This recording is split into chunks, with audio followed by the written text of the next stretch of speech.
하나님 말씀 에베소서 3장 12절과 13절 말씀, 2절 말씀 봅니다. 우리 함께 읽으시겠습니다. 우리가 그 안에서 그를 믿음으로 말미암아 담대함과 확신을 가지고 하나님께 나아감을 얻느니라. 그러므로 너희에게 고하노니 너희를 위한 나의 여러 환난에 대하여 낙심하지 말라. 이는 너희의 영광이니라. 아멘. 믿음을 가진 우리는 늘 환난 가운데서 살아갈 수밖에 없게 된 것이 이 세상의 구조입니다. 믿음과 그리고 믿음이 아닌 것의 대립이 존재하기 때문에 그렇습니다. 우리는 이런 믿음의 삶을 살아가는 데 있어서 세상 가운데에서 오는 여러 가지 그런 고난과 환난이 우리를 공격해 오지만 우리는 결코 그것에 질 수 없다는 것을 압니다. 왜냐하면 우리는 환난을 이겨낸 우리 믿음의 사도들이 있을 뿐만 아니라 그들의 터 위에 우리가 서 있다는 것을 알고 있고, 또한 그 사도들은 예수 그리스도의 터 위에 서 있기 때문에 우리는 절대로 이런 환난 가운데서 넘어져서 자빠지고 그리고 힘없이 쓰러져갈 그런 인생들이 아닌 것을 알게 합니다.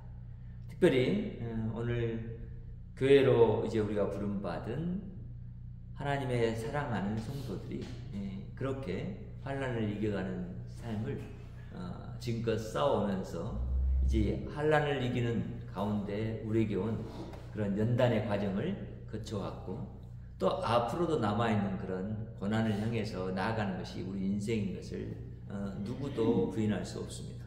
그러나 세상 속에서 그저 예수 그리스도 없이 살아가는 삶이라면 이런 환난과 고난을 그때그때 올 때마다 내가 회피해버리면 되고 떠나버리면 될 건데, 그것이 성도의 삶이 아니라는 것을 알게 됩니다. 왜냐하면 이미 우리에게 오는 모든 환난과 우리 자신의 모든 삶이 이 세상 가운데 있음에도 불구하고 예수 그리스도 안에서 시작된 새로운 생명의 삶을 살고 있기 때문입니다. 그래서 믿음으로 환난을 이겨라 라고 하는 오늘의 말씀을 통해서 이 두 절의 말씀을 살펴볼 때, 첫째는 왜 우리가 환난을 이겨야 되냐라고 하는 것에 대해서 우리는 예수님 안에 있다는 것 때문에 그렇다는 거예요. 그러니까 우리가 환난을 이길 수 있는 것은 믿음입니다. 예수님 안에 있다는 믿음.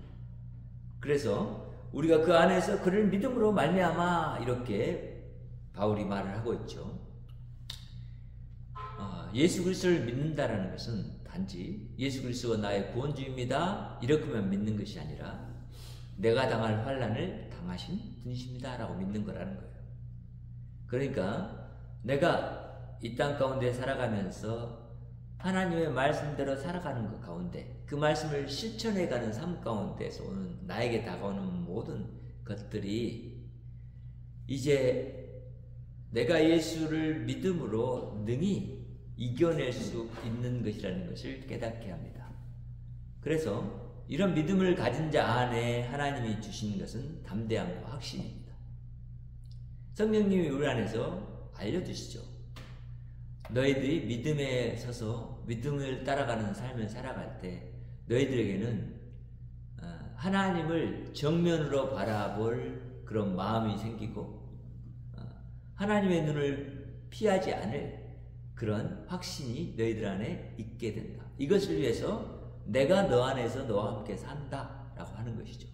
그래서 그런 마음을 가진 사람들은 내 의가 아니라 예수 그리스도의 의 안에 있기 때문에 하나님께 담대하게 확신을 가지고 나아갈 수 있게 된다는 것입니다.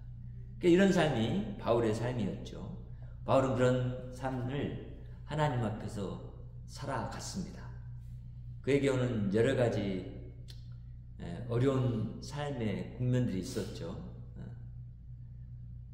뱀에 물려서 죽을 고비도 넘기고, 매를 맞아서 죽을 고비도 넘기고, 폭풍을 만나서 바다에서 그냥 파산돼서 죽을 그런 고비도 넘기고, 여러 가지의 대적들의 공격을 받습니다. 그렇지만 그 가운데서 그가 그런 고난을 하나하나 헤쳐가면서 끊임없이 예수 그리스도를 믿고 그분을 증거하고자 하는 그 삶을 진행할 수 있었던 것은 그 안에 믿음이 있었기 때문입니다. 그런 믿음으로 세상을 바라봤고 교회를 바라봤고 자기는 그렇게 하나님 앞에서 자신의 삶을 아주 싸움과 전쟁처럼 살았던 사람이 바울의 삶이라는 것을 우리가 알게 됩니다.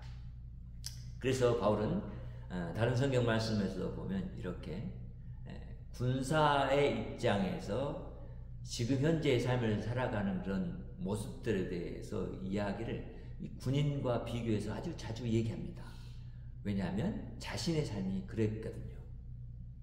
이런 삶이라는 것은 영적인 군사들이 된 우리가 똑같이 살아가야 할 그런 삶인 것을 알게 됩니다. 왜 그렇게 해야 되죠? 환난이 영광임을 알기 때문에 그렇습니다. 13절의 말씀이 그렇죠. 그러므로 너에게 구하니 너희를 위한 나의 여러 환난에 대하여 낙심하지 말라 이렇게 말합니다. 바울이 지금 환난을 받고 있는데 감옥에 갇혔고 그리고 죽을 고비들을 여러 번 넘겼던 그의 삶 가운데 있었던 그것을 바울은 자기 안에 있는 이 믿음으로 그 믿음의 눈으로 바라볼 수 있었습니다. 예수 그리스도 안에서 볼 수 있었습니다. 이 도대체 나에게 오는 이 환난이 뭘까? 이 고난이 뭘까? 내가 예수만을 전하고 예수님만 따르는데 왜 나한테 이런 고난이 올까? 처음에는 해석하지 못했겠죠. 그런데 그 삶에 더 깊숙이 한 발짝 한 발짝 들어가면서 그는 깨달았을 것입니다. 왜냐하면 하나님은 그에게 고난만 준 것이 아니라 그 고난을 회피할 길도 주셨고 능히 그것을 이겨낼 믿음을 그 안에 주셨기 때문이었죠. 그래서 바울은 그렇게 그런 고난에 대해서 회상하면서 자기에게 온 환난에 대해서 에베소 교회에게 낙심하지 말라고 말할 수 있었습니다. 내가 받는 이 여러 가지 환난에 대해서 너희들 절대로 낙심하지 말아라. 내가 이렇게 받는 고난과 환난이 너희에게 동일하게 똑같이 온다라고 너희들이 여겨서 너희들이 그것에 대해서 두려워하거나 그럴 필요가 없다. 이런 거죠. 왜냐하면 너희들이 당할 고난을 내가 지금 당하고 있기 때문이다. 그런 거예요. 이렇게 어떻게 해석할 수 있었어요? 예수님이 받은 고난을 바울은 바르게 해석할 수 있었기 때문에 예수님이 우리 모두를 위해서 고난당하셨고 환난을 겪으셨다라는 것을 알았기 때문에 이 환난과 고난이 나에게 왔다는 것이 바울은 그것은 영광이었어요. 왜? 주님의 나라를 선포하고 증거할 때 세상이 주님에게 준 것은 온통 고난과 핍박과 죽음이었단 말이죠. 그걸로 점철된 예수의 삶이었는데 자기에게도 복음을 증거할 때 오는 이 고난이 단순한 고난이 아니야. 예수 그리스도와 자신이 동질성을 가질 수 있는 고난인 거야. 그래서 그런 고난에 대해서 이렇게 해석한 바울의 그런 신앙의 눈으로 그 겪은 고난을 해석할 수 있었고 그리고 교회에게 낙심하지 말라라고 말할 수 있었던 것이죠. 이 고난은 낙심으로 끝나는 것이 아니라 부활이 됐고 생명을 낳는 것이 됐고 그리고 모든 사람을 살린 데까지 나아가는 고난이 됐기 때문이에요. 그래서 내가 받는 이 고난 때문에 사실 너희 교회가 흔들릴 필요가 없는 것은 내가 받는 이 고난을 통해서 너희 교회가 세워지기 때문이다라는 거예요. 예수 그리스도 위에 사도들이 서고 사도의 터 위에 다시 다른 교회 성도들이 서게 된 이 사건을 우리는 다른 성경에서 이미 확인했어요. 그런 얘기를 하고 있는 거예요 지금. 그러니까 이런 바울의 그런 고난 당함에 대해서 우리가 해석을 할 때 우리 삶에 오는 고난은 어떻게 해석해야 될까요? 우리가 잘못해서 우리에게 다가온 고난은 그건 당연히 우리가 감내할 고난이고 그것과 이것과 비교하기는 조금 차이가 있습니다. 그렇지만 그런 고난일지라도 하나님이 우리를 자신의 고난 안에서 해석해주는 그런 면이 있다라고 여겨집니다. 그렇지만 여기서 말하는 그 고난은 실제로 복음을 따라 사는 하나님 말씀대로 살아가는 삶 가운데서 오는 고난을 말하는 거예요. 내가 교회를 위해서 고난받지 않으면 교회는 그 고난에 더해서 든든히 서갈 수 없다는 거죠. 예수 그리스도가 고난받고 그 죽음을 통해서 교회가 세워져 가고 교회의 생명이 유지되어 가고 교회가 더 견고하게 서가는 것을 바울은 알았기 때문에 그런 교회의 미래를 바라보고 있었던 거죠. 그래서 이는 너희의 영광이니라 이렇게 말한 거예요. 내가 교회를 위해서 교회 지금 대신에 받는 고난이다 이것이 이렇게 해석할 수 있었던 거예요. 그러니까 우리도 이제 이 말씀을 생각하면서 어떻게 하면 우리가 믿음으로 우리에게 오는 환난을 이길 수 있을까? 라고 했을 때 이미 이런 고난 뒤에 오는 영광이 뭔지를 우리 눈에 확실히 보기 때문에 우리가 교회를 위해서 하나님을 위해서 받는 고난이 이거라면 그 고난 위에 내 후세대가 설 거라는 거죠. 거기에 우리의 비전이 있어요. 우리의 소망이 있는 거예요. 내가 이 고난을 받지 않으면 이 고난은 누구에게 갈까요? 우리 후세대에게 갈 거란 말이죠. 이것이 바울이 바라봤던 고난 뒤에 오는 영광을 바라보면서 생각해낼 수 있었던 거예요. 우리도 마찬가지예요. 우리 교회가 지금 미약하고 연약하며 교회 안에 있는 고통이 있고 또 교회 밖에서 교회에게 주는 고통이 있습니다. 그런데 그것들을 묵묵히 견뎌내고 이겨나가다 보면 이것이 우리를 더 든든하게 세워주는 그런 요소가 됩니다. 마치 비 온 후에 땅이 굳어지는 것처럼 그런 일들이 있을 때 우리가 그것을 진리 안에서 잘 해석해서 그것들을 이겨나갈 때 우리 교회는 더 든든하게 서는 겁니다. 우리 교회에 찾아오는 여러 가지 지금 현재 이 연약한 상태의 모습에서 오는 그런 고난들이 있잖아요. 근데 이 고난이 우리 교회를 더 든든히 세울 것이라는 소망이 우리 안에 있어야 되고 그런 믿음의 눈이 있어야 합니다. 그래야만 이런 믿음을 가진 우리의 고난 위에 더 많은 믿음의 형제자매들이 세워질 수 있게 되는 것입니다. 그러니까 여러분이 지금 교회에서 헌신하고 섬기는 이 삶, 그 삶이 참 쉽지 않은 삶입니다. 그럼에도 불구하고 여러분들이 그렇게 감내해서 하고 있는 이 삶, 그 위에 성도들이 서고 더 많은 성도들이 서게 될 것입니다. 왜냐하면 창고를 제가 짓고 있는데요. 지어봤더니 그렇더라고요. 기초를 든든하게 세우지 않으면 그 위에 더 무거운 어떤 구조물들을 세울 수가 없게 돼요. 하나님은 아시잖아요. 그러니까 기초가 든든하지 않으면 그 위에 교회가 설 수 없는데 그 가장 든든한 기초를 예수 그리스도로 세워버렸단 말이죠. 그리고 그 위에 우리의 사도들을 세워줬고 그 위에 많은 믿음의 우리 앞에 선배들을 세워줬고 그리고 그 위에 지금 우리가 서 있는 거잖아요. 그러니까 우리는 아주 높은 층에서 지금 서 있는데 그럼에도 불구하고 우리가 두려워하거나 걱정하지 않는 것은 바로 이런 하나님 안에서 곧 예수 그리스도 안에서 이 교회를 바라볼 수 있기 때문에요. 이 교회가 우리 교회가 아니라 하나님의 교회고 예수 그리스도가 머리 되신 교회고 그분 안에 있는 교회이기 때문에 우리는 그런 확신을 가지고 나아가는 거예요. 그것이 믿음이죠. 그 믿음이 있는 우리 위에 하나님은 반드시 더 많은 연약한 영혼들을 붙여주실 것이고 그들이 와서 우리를 기초해서 우리를 밟고 그 위에 설 거예요. 그래서 우리가 지금 당하고 있는 이런 연약함들이나 고난들을 그렇게 왜 우리 교회는 이럴까? 왜 우리 교회는 이런 일들이 있을까? 이렇게만 회의적으로 빠져 있어서는 안 된다는 거예요. 교회는 그러면 안 되죠. 왜냐하면 바울이 에베소 교회를 세웠잖아요. 근데 에베소 교회가 그렇게 세웠는데 그 교회를 세운 바울이 잡혀서 지금 감옥에서 이제 죽을지 살지 모른단 말이죠. 그러면 교회가 당연히 그걸 바라보면서 뭐예요? 야, 바울이 저러면 우리는 어떻게 되지? 바울이 떠나면 우리는 어떻게 되지? 우리도 똑같이 이런 고난이 오면 어떻게 되지? 우리도 다 잡아서 옥에 가두면 어떻게 되지? 이런 염려가 그들 안에 있었을 거 아니에요. 근데 그런 염려를 바울은 일거에 정리해버리는 말을 하는 거예요. 내가 이 환난을 너희 대신 받는다. 그러니까 너희 걱정하지 말아라. 내가 오히려 나에게 온 이 환난은 영광이다. 왜? 예수 그리스도가 받았던 영광을, 교회를 위해서 받았던 그 고난을 내가 받고 예수님이 영광의 자리에 곧 하나님의 나라에 올라가신 것처럼 나도 이 고난 뒤에 나를 기다리고 있는 영광의 멸류관을 나는 바라보고 있다.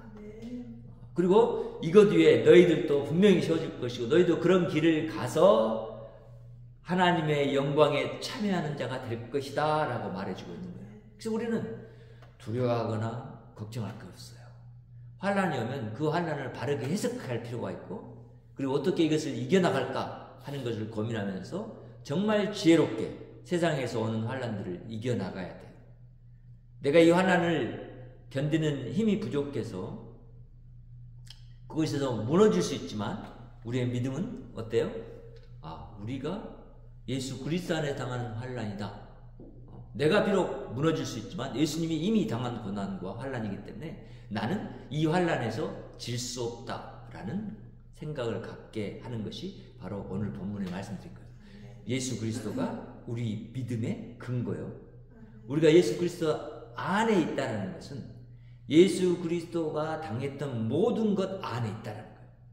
우리를 대표해서 당하신 예수 그리스도의 모든 삶 안에 있다는 거예요. 이것을 믿을 때 우리는 너무나 담대해져요. 예수가 부활하셨어요? 우리도 부활하는 거예요. 예수가 하나님 편에 앉으셨어요? 우리도 하나님과 함께 할 거예요. 이런 거예요.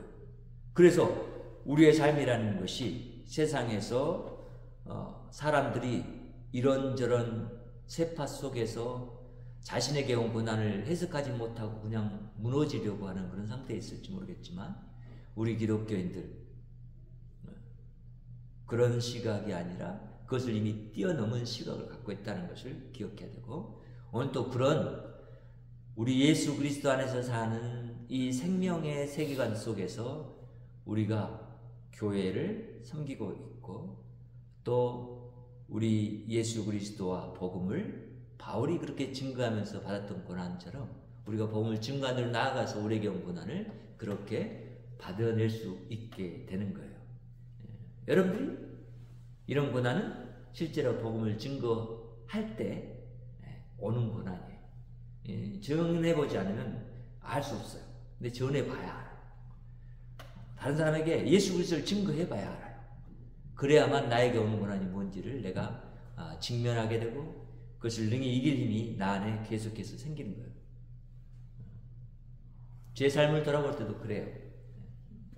이 교회를 나가기 시작하면서 친구들한테 복음을 증거하기 시작했고, 그때는 뭐 복음에 대해 잘 모르니까 교회 가자. 그리고 친구들 데려와서 교회 데려오고. 그것이 처음에는 그 말 꺼내기도 힘든데 이렇게 기도하고 그렇게 꺼내요. 이제 좀 더 자라서 길거리에 다니는 사람을 만나는 사람, 길거리에 가다가 만나고 신호등에 대기하고 있는 사람한테 복음을 증거할 수 있고, 공원에 가서 복음을 증거할 수 있고, 차를 타고 가다도 그 안에서 복음을 증거할 수 있고, 이런 삶들을 살 수 있게 되더라고요. 근데 그 중에는 이제 복음을 안 받아들이고 무시하고 복음을 전하는 저에게 욕을 하는 사람도 있죠. 그런데 그런 것들을 돌이켜볼 때 그것이 나에게 복음을 증거한 삶 가운데 오는 환난이라면 나는 그것을 너무나 달게 내가 받아들여야 할 환난이라는 것을 알게 됐단 말이죠. 성경이 그렇게 말하고 있잖아요.